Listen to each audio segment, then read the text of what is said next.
Everyone I welcome to all of in this video. इस video में आज हम बात करने जा रहे हैं expected syllabus of Jammu Kashmir police constable recruitment जो आपकी 2024 में होगी। और इसमें 4000 प्लस वैकेंसीज है, टोटल पोस्टेज हैं। और अभी रिसेंटली एक जेकेएसएसबी ने नोटिस भी दिया जिसमें ये चीज़ें बोली कि विद जल्द ही हम पोस्टर्स को एडवर्टीज़ करने वाले हैं। और अपने जो आपके डॉक्यूमेंट्स हैं लाइक रिजर्वेशन डॉक्यूमेंट जैसे आपके रहते हैं ओबीसी एससी एसटी सर्टिफिकेट्स, तो अपने सभी जो डॉक्यूमेंट्स हैं उनको रेडी रखिएगा। हम जल्द ही एडवर्टीज़ करने जा रहे हैं पोस्टर्स, तो आप उनके लिए एलिजिबल रहो। देखो एज क्राइटेरिया अभी तक क्या रहा है इस चीज़ का, सभी ये बात बोलते हैं कि हर कमेंट बॉक्स में यही चीज़ देखने को मिलती है कि एज क्राइटेरिया। देखो जो एज क्राइटेरिया इनका होता है वो 18 to 28 होता है। बट मैं आपको बता दूं कि कोविड-19 के चलते भी हमारे 2 साल वेस्ट हुए हैं। तो उसका जब भी रिसेंटली हमने देखा कि आरपीएफ कांस्टेबल और अपना सब इंस्पेक्टर की हम बात करें तो वहाँ पे भी नोटिफिकेशन जब आया, उनकी भी जो मिनिमम एज होती है मैं आपको बता दूं 18 to 28 के बीच में होती है। बट उन्होंने क्या किया कि कोविड-19 के चलते उस चीज़ को ध्यान में रखते हुए उन्होंने बच्चों को as one time as relaxation दी, जहाँ पे कांस्टेबल वाले आई थिंक 32 33 तक अप्लाई कर सकते थे। बट यहाँ पे क्या चीज़ें होंगी, बट ये चीज़ भी जो एडमिनिस्ट्रेशन है ये चीज़ें आई थिंक इन्होंने सोच के वो चीज़ें आगे जेकेएसएसबी को फॉरवर्ड करी होगी। जैसा जेकेएसएसबी के पास आया होगा जेकेएसएसबी वैसा ही अपनी एडवर्टीज में डाल देगा उसको, क्योंकि मेन चीज़ ये है कि जेकेएसएसबी के हाथ में ये एज का क्राइटेरिया, ये अपना डिफरेंट डिफरेंट जो कैटेगरीज हैं इन पे कैटेगराइज करना पोस्टर्स को, ये जेकेएसएसबी के हाथ में नहीं होता। ये पहले से ही चीज़ें फिक्स होती हैं। सिर्फ जेकेएसएसबी का नाम होता है कि जेकेएसएसबी ने ऐसा किया वैसा किया, जेकेएसएसबी इतनी पोस्टर्स निकाला, ऐसा कुछ नहीं है।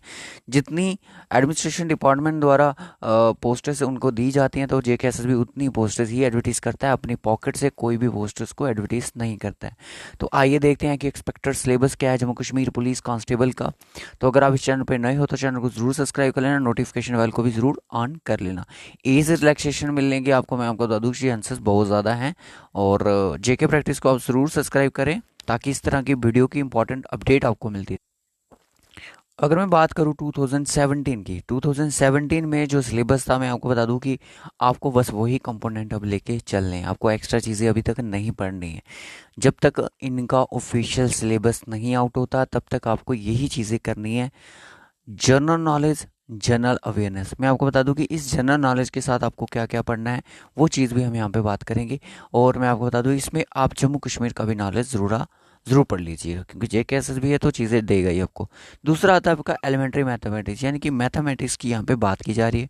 दूसरा आपका एनालिटिकल एप्टीट्यूड एंड एबिलिटी, यानी कि मोटे मोटे मैं बात करूँ कि आपको जीके का पोर्शन दिया गया है, मैथ का दिया गया है और रीजनिंग का दिया गया है। अब डिटेल में ये टॉपिक हैं क्या उनके बारे में जान लेते हैं। यहाँ पे बात करते हैं कि मैथमेटिक्स ही है। सबसे पहले आपका जो मैथ है वो आपने स्टार्ट करना ज़रूरी है, अभी से स्टार्ट कर दो, क्योंकि कांस्टेबल में 100% जो मैथमेटिक्स है वो आपसे पूछा ही जाएगा।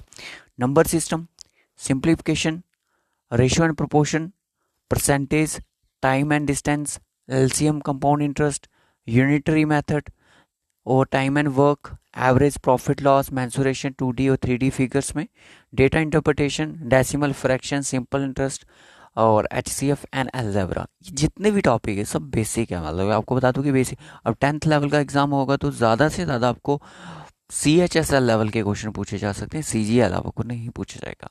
अगर आप इस लेवल का भी पढ़ते हो तो आपके लिए एग्ज़ाम क्रैक करना बहुत ज़्यादा आसान हो सकता है।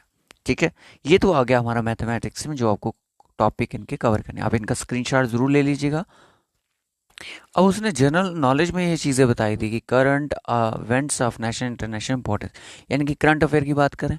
उसके बाद बजट जो आपका अभी रिसेंटली का 2024-25 का बजट, और 5 ईयर प्लान जो आपके रहते हैं। बजट क्या होता है, books and author, sports, arts and honours, abbreviation यानी कि फुल फॉर्म जिनको हम बोलते हैं, financial economic news, science, invention, discoveries, ये जो इनके जनरल नॉलेज का टॉपिक हो सकता है जेके सभी जेके में अपनी चेंज कर दें।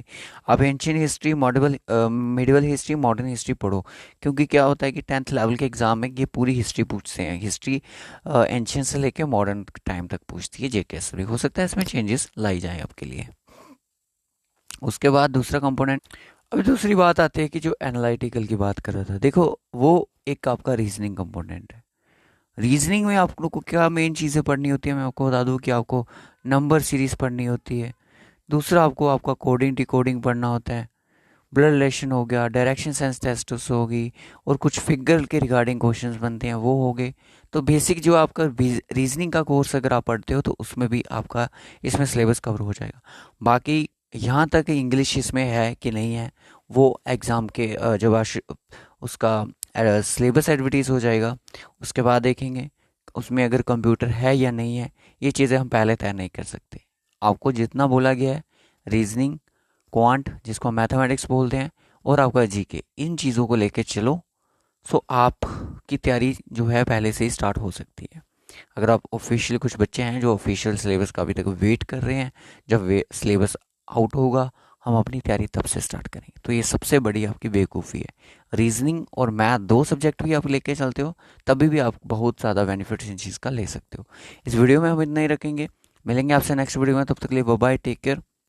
किसी भी कैंडिडेट्स की कोई भी क्यूरीज है वो हमें ज़रूर पूछे, और डिस्क्रिप्शन बॉक्स में भी मैंने आपको टेलीग्राम का लिंक प्रोवाइड किया है कि टेलीग्राम को ज़रूर ज्वाइन करें, और कमेंट बॉक्स में भी मैंने आपको टेलीग्राम का लिंक प्रोवाइड कर दिया है। सो बाय बाय, टेक केयर।